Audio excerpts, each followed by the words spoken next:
avec Lynn Maffrey-Lecrène.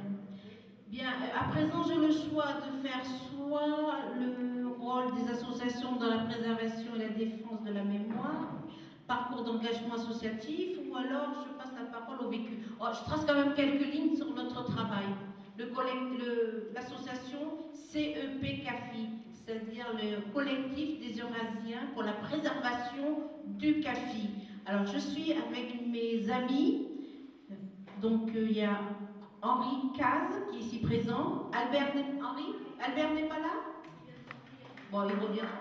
Il y a Michel Puy et Daniel Fraîche. Ah, mais mes copains, ils sont sortis là. Hein. Remarquez, il y a un blessé. Donc, avec mes amis, depuis 2004, date de la première manifestation de tout le CAFI contre le projet de l'ANRU, l'Agence nationale pour la rénovation urbaine. Donc les gens du CAFI ont manifesté parce qu'ils craignaient donc la destruction complète du camp, donc la destruction, perte de la mémoire, perte du point d'ancrage surtout. Alors, il y avait une association qui s'appelait l'ARAC, donc M. Alain Gerlache, je tire mon chapeau parce que c'était quelqu'un qui avait très bien travaillé, et M. Georges Moll du comité de mémoire d'Indochine aussi. Ils avaient commencé à travailler sur la mémoire du CAFI. Bien, alors ces deux associations n'ont pas disparu, mais ont lâché prise, et nous avons continué le travail pour la préservation du CAFI. Donc, dès 2004, nous nous sommes attachés à défendre le projet de l'ANRU, c'est-à-dire pour la destruction, mais pas n'importe comment. Donc nous avons travaillé pour qu'on ait de belles maisons, qu'il y ait des jardins, que les grands-mères ne payent pas et que l'espace vière et l'espace de la mémoire restent conformes. Donc nous avons dû batailler au niveau ministériel pendant des années. Nous avons vu les préfets, nous sommes même montés à l'agence de l'ANRU.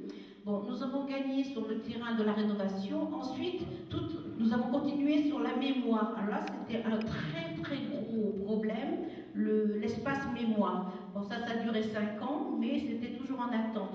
Après, c'était pour le financement des logements. Ensuite, ça a été pour... là, c'était pour les études de projet. Les études de projet pour le lieu de mémoire. C'était encore un plus gros combat parce que il fallait choisir les études, puis rentrer dans le comité scientifique, ensuite le comité de pilotage, et bon, tout ça, ça dure encore, mais aujourd'hui, nous avons ça. Vous voyez, nous avons réussi à avoir notre espace mémoire. Donc, voilà Albert qui fait partie de notre association. Bon, aujourd'hui, nous sommes arrivés, bon, je saute tout le travail qu'on a fait, parce qu'on a fait 10 ans de travail hein, pour en arriver là, parce que nous avons donné une grande visibilité à notre histoire, c'est ce qui était important. Nous avons eu des films, nous avons eu, comme tout à l'heure a dit Paulette, nous avons eu beaucoup de radios, de journaux télévisés, ensuite des pièces de théâtre, ensuite des documentaires. Bon. La préservation aujourd'hui, c'est pour le lieu de mémoire. Donc nous avons commencé à faire des ateliers de découverte. L'année prochaine, ce sera pour les 60 ans du CAFI. Là, c'est un très très gros travail à préparer. Et nous serons peut-être aidés, je ne sais pas, nous avons besoin de tout le monde. Et tu veux parler un petit peu, Henri? Parce que je suis tout seul, je ne suis pas toute seule dans l'association. Donc voilà, notre travail de la CEP CAFI, c'est la préservation du CAFI et de la mémoire du CAFI. Et nous sommes à Paris, parce que ici, nous avons une autre association qui s'appelle l'ARAC, mais l'ARAC s'occupe que des festivités du 15 août, c'est-à-dire le grand repas du soir qu'il y aura demain. Voilà. C'est ce soir. C'est ce soir, voilà, ce soir. Donc, et nous, si vous voulez manger là-bas ou chez Claudine, où vous avez la possibilité. Bien, donc maintenant, je vais laisser la place pour parler du vécu des enfants du CAFI. Si quelqu'un veut parler, quelqu'un du CAFI veut dire quelque chose, je passe la parole. Tu veux parler?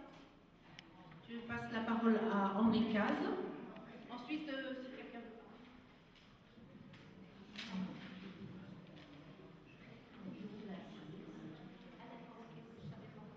Oui. Bon, mais pour dire un petit peu, bon, ce que je pense de ce débat, c'est qu'il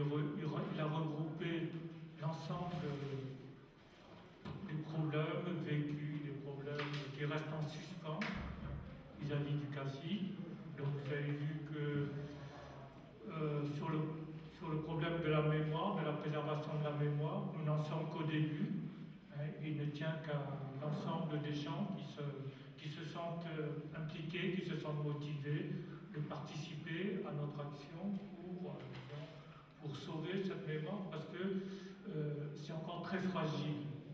Il faut savoir que ce lieu n'est pas encore classé définitivement comme lieu historique, donc c'est à nous à travailler pour que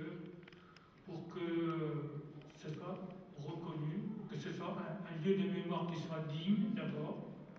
Vous avez vu que seulement 3 bâtiments sur 5 ont été préservés et que le reste risque de tomber en ruine. Donc on a besoin de ce qu'on appelle une mobilisation pour pousser un petit peu les pouvoirs publics disons, à préserver ce périmètre qui est le dernier carré de 60 ans passés. Autre chose, je voulais dire qu'au niveau du vécu,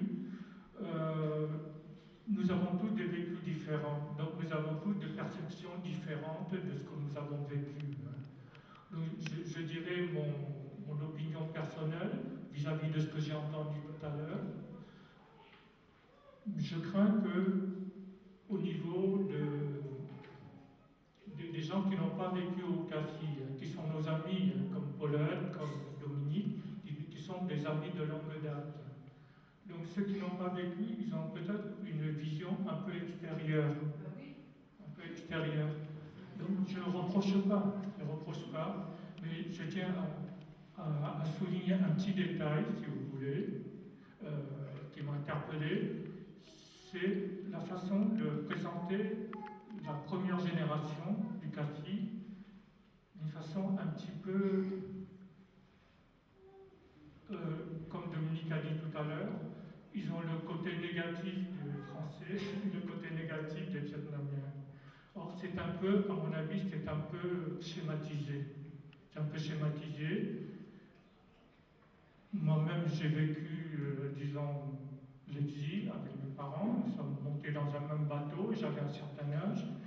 Et je tiens à dire que mes parents d'abord, et puis la plupart des adultes que nous avons rencontrés dans le cadre du camp, ce sont des gens qui ont toujours manifesté une dignité extraordinaire. Je pense qu'il y a une toute petite, un malentendu. Dominique n'a pas dit qu'ils ont le côté négatif des Vietnamiens et il dit ils sont vus uniquement sous cet angle-là. Elle n'a surtout pas dit qu'ils ont le côté négatif. J'ai peut-être mal interprété, mais c'est une vision quand même. Voilà, c'est le regard extérieur que les gens portent sur les gens du CAFI. Or, je suis témoin que ce sont des gens qui ont une dignité extraordinaire.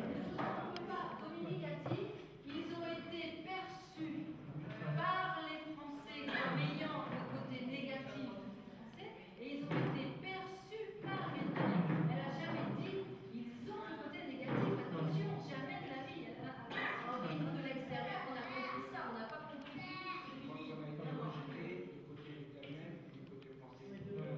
Donc ce sentiment de rejet, donc actuel, disons, non, je pense pas.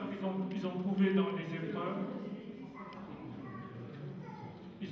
les épreuves, qu'ils ont traversées, donc le moyen de survivre et de transmettre quelque chose qui, je pense, qui est valable pour les générations futures.